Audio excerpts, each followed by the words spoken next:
was meeting with one of the large banks, and they were telling me that in one of the buildings they have in the centre of Sydney, they normally have 3,000 to 4,000 people in there, and on an average workday now it's about 300, so 1/10.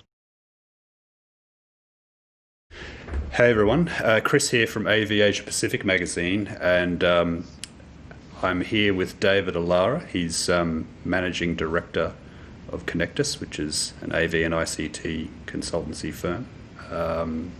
And we're here for another AV lockdown conversation. Welcome, David.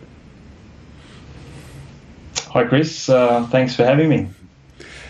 So I picked you as a bit of a workplace guru and how AV interfaces with the workplace. There's nothing in history that's impacted the workplace as much as COVID has. What's your upfront thoughts on what's just happened in the last 6 months? Well, it certainly has impacted it. That's a bit of an understatement. I mean, from small businesses right up to very large organisations.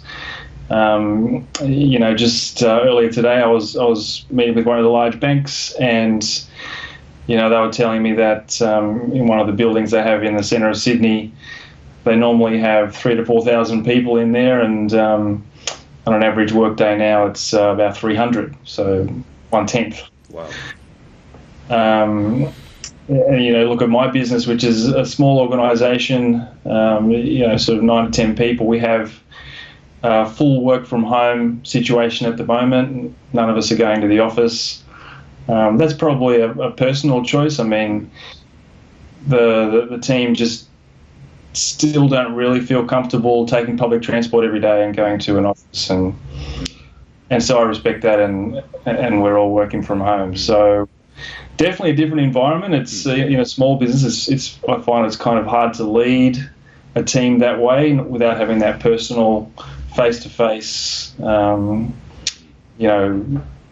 connection each day. And I imagine it's got to be very difficult in larger or mid-sized or larger organisations as well, when there's many different teams and managers need to somehow connect and manage their teams and get things done. You can only do so much over video, and the technology is great, don't get me wrong. I think, back in February, March, a lot of scrambling was done quickly and effectively, to give credit where it's due. People were able to get on board with using products like Zoom and Skype for Business and or Teams even, and WebEx are probably the main ones. Yep. Google Hangouts as well. So people have been able to get up and running, but it's been, I think, a bit of a very steep learning curve for some. And whilst working from home might be fine for someone like me, I've got a home office and not many distractions during the day. It's definitely not ideal for others. What can we do successfully, and what is just really a bummer when it comes to working remotely? I think the video platforms are good. I think you can collaborate pretty effectively, using video, and if you've got the right peripherals, cameras and microphones or headsets, depending on your situation, and you learn to use the screen sharing tools, I think you can actually get quite a lot done. A lot of people tell me they're actually more productive now working from home than they used to be in an office. Just good and bad, I suppose. It depends where your perspective's coming from. So yeah, I think you hit on earlier as a leader of a small team here. I hear that as well, but and it might be great for an employee, but not so great for a boss. It's harder to lead and it's harder to train remotely, I think. Yeah, I'd probably agree with that. You to try and lead someone or manage someone, I think, having a bit more of a close presence face to face, I think is just a lot easier. It's those small little short conversations or just even observations that make such a big difference, and you don't have that when you're all working remotely. So that's a bit of a disadvantage. What's the changes mean for how we work post-COVID? I think there's a lot of chatter about that at the moment, and I guess we won't really know until we sort of get closer to that and start trying a few different things, is probably the short answer. Everyone seems to have an opinion, but they're all just opinions based on no actual facts, no data. I think people are saying, "Oh, I like working from home, but I don't want to work from home full time. I'd like some sort of a hybrid model, and that might be 1 day a week in the office, or 2, 3, 4. It kind of depends. Seems to depend on the person, and what's that based on? I mean, I don't really know. So it's not that easy to solve. And then there's other theories that there'll be more satellite type arrangements where it won't be one sort of central large office somewhere. It might be smaller ones in suburban locations, and that might be a better approach. So I think they all have pros and cons, but until you really start experimenting, you're probably not really going to find the answer. And customization is probably the key, depending on the people and the culture and the vision of the organisation. It might be, a case of looking at it from that perspective and trying something that aligns with those. Yeah. But I guess what we do know is that there's going to be a much larger proportion who is working from home in future. So what does that mean for the commercial office environment and the meeting spaces and the environments that you're creating every year?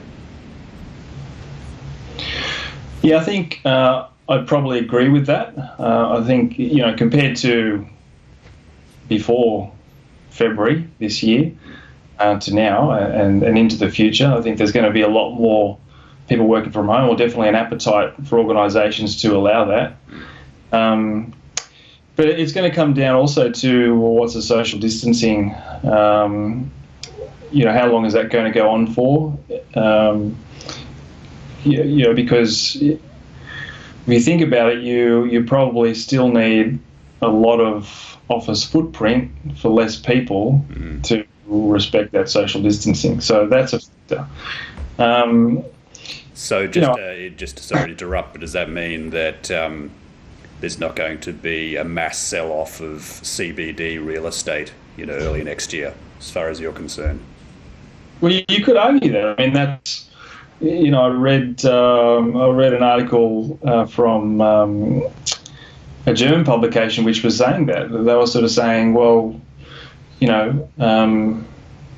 we need to keep these large footprints even for smaller groups of people. Mm-hmm. So you've recently completed, or at least a significant commercial fit-out office fit-out's been completed in Macquarie Park, which you designed the AV systems in that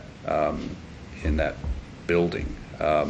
Yep. So I'm trying to be a bit careful with my wording here, but so we're okay to talk vaguely and anonymously about this office, but the reason why I wanted to bring it up was that it showcases the state of the art of how people currently want to meet and do business, albeit in a pre-COVID mindset. Do you want to just kind of describe to me this office and what you've done there? Yeah, sure. It's a large building, with about 30,000 square metres of office space. Very large footprints spread across 6 floors.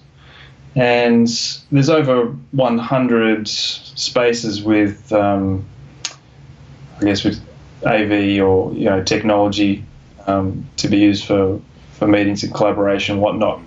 And there's different types of spaces, ranging from small little huddle spaces with different shapes and sizes. So some of them are small booths, and others are a little bit larger with sort of round D-shaped tables. Some are sort of stand-up style, others are sit-down style.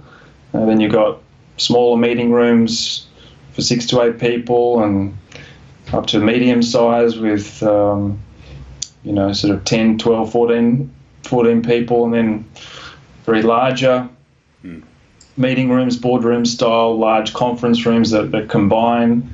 So it caters for all types of, I guess, meetings or gatherings of people. And there's technology in all these spaces to facilitate, just simple content sharing or video calling, maybe, large presentations, interactivity. So the whole site is based on Microsoft Teams being the platform of choice, or the platform. Yep. That's right.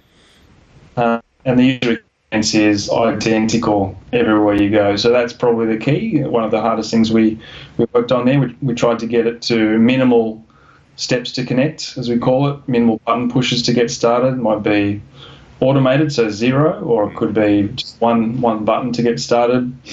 Like press to join, very simple. And that was the idea, to try and make the technology invisible, but at the same time highly valuable for people to use in their meetings. So, the thing I'd say about that, it was all designed pre-COVID, and that was highly desirable because you got lots of different options, and they're spread all across the floors, and you can kind of choose your own adventure, really, depending on the size of your group and what it is you wanted to get done. There's also some mobile Microsoft Surface hubs, which are Microsoft Teams as well. So you can roll those around and use those in small groups and gatherings. And so, yeah, it's, I guess, a plethora of choice. Now, what would that mean post, well, we're in COVID now, and does it mean afterwards? Probably not a lot of difference. It's just that fewer people in the same space could be using the technology. I mean, there's people in there now. They've got people moved in, and they're using the systems and the rooms, and it's not at full capacity, of course. It's being closely managed. It's almost like the technology at times is led for the sake of technology. The technology can do this now, so you should be doing this. You can draw on this screen, or you can share this facility. And in some ways, there'll be some organizations who will be like, "That's amazing, but when would I want to do that?" And now, like, everybody's like, sort of, you need to give me the technology to be able to do this now, because I'm in a position where it's utterly crucial. So would you say that it's accelerated? What's it accelerated? Well, I think you've hit the nail on the head there, Chris. It's always been something that, as AV consultants, we've talked about with our clients, and before anything gets designed, we talk about their businesses and how they work as an organisation, how their people communicate, and how they get things done, and try and find out whether technology might be able to be useful, and then go from there. There's been a bit of a flip in the last 6 months. It's been, oh no, well, uses technology by brute force, and we want to keep using it. And yeah, it's not so hard. They had all these imaginary barriers in their minds. I think a lot of these people, especially the older people, oh, too hard, don't want to change. But actually, when change was forced upon them, I think a lot of people have found it's really not that hard, and the uptake in use has gone through the roof. So that's good for us, I think. Yeah. The only issue is, when can you get people back in buildings, and how do you actually design the new offices or the rejigged offices? What does that look like? Yeah. Are you getting more demand for inquiries about people using their own devices to control systems, and the no-touch post-COVID push? Is that impacting on your customers, your clients at the moment? I think that's got some traction. I think that has potential to become a more significant thing. I think in the past that's always been possible, but there's been a little bit of hesitation to get people using their own devices to control AV systems, just because some people are more capable than others. It's very generational. I think that the younger generation have absolutely no problem whatsoever, whereas the older generation maybe not so great at it, or get confused easily and easily kind of give up. So, when you have to design systems for multi-generations, getting down to the most simple common denominator seems to give us the most success, we find. So for now, based on what the generation makeup in the work environment is, you find yourself catering for Gen X, maybe not so much baby boomer. That's factored out, but I think now, as I understand it, Gen Y is making up almost 40% of the workforce anyway. So moving towards that, use your own device to control, makes a lot of sense to me. Yeah. And so how do you do the no-touch control in the Macquarie Park job? Is it sort of occupancy sensors, or how do you... Yeah, it is. Yep. I mean, first of all, it's minimal options. So you can either wirelessly present, or there is an HDMI cable as well as a backup. But in most cases, you walk in, the system's on, and you can just wirelessly present straight away. If you don't want to choose wireless, you can connect a cable, so that's just one connection. It's automatically on the screen. And if it's a Teams call, generally they're pre-booked through Outlook, and so you just walk in and it's join. And so it's as simple as that. I guess the nice thing is, because it is a Microsoft Teams platform, that's a fairly simple and scaled back user interface already. So we didn't want to add any additional layers of complexity. We just sort of tried to automate the front end using occupancy sensors, or automated switching between wireless presenter and HDMI input. Yeah. Yep. Do you think that in the lockdown that everybody's been exposed to multiple VC platforms? Everybody's been on Zoom. Your clients, a Teams outfit. Today we're on old school Skype. It's good to be back, I've got to say. I must point out that's on me, not on you.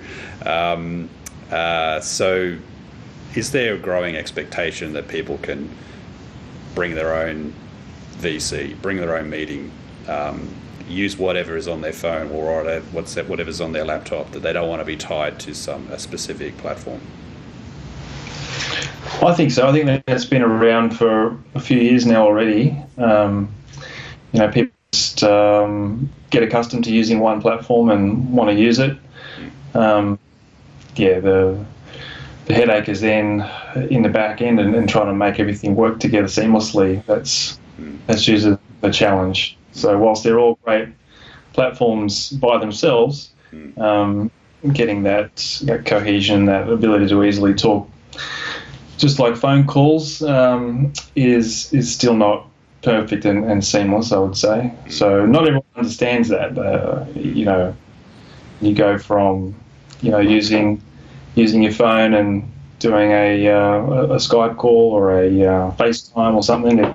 It's also easy, and then in the corporate worlds, in video conferencing, it all of a sudden doesn't seem so easy, and people don't understand that. So anyway, that's one of the challenges that AV designers have to overcome with IT, of course. Sure. So what is IT after COVID going to have to be a little more meet in the middle?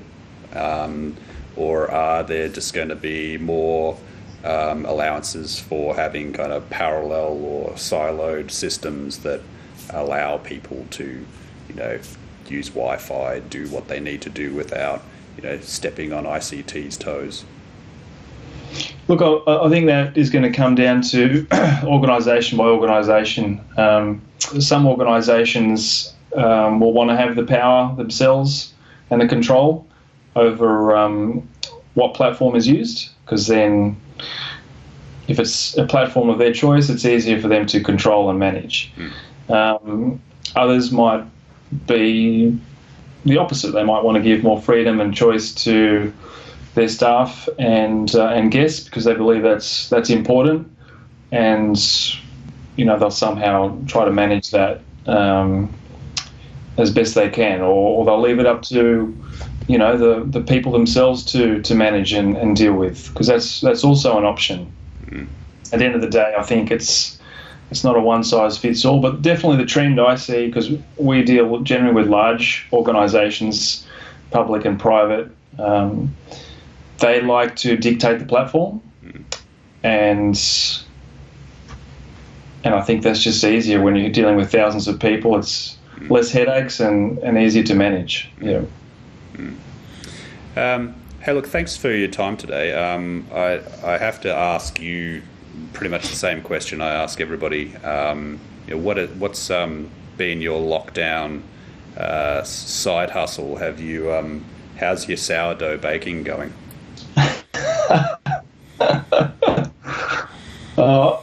I don't really have a side hustle. I'm getting a bit fitter, so I've been running a bit more, so that's good. I wish I was out playing a bit more golf, but I haven't done too much of that. Maybe over the summer. We've actually had a very busy year. We weren't expecting to be this busy. Certainly in March, once things got serious, I wasn't expecting to have a busy year. But yeah, good to hear that you guys are doing okay, and look forward to talking to you again when on the other side. Yeah, definitely. Thanks, Chris. Yeah, thanks, David. Thanks for the chat.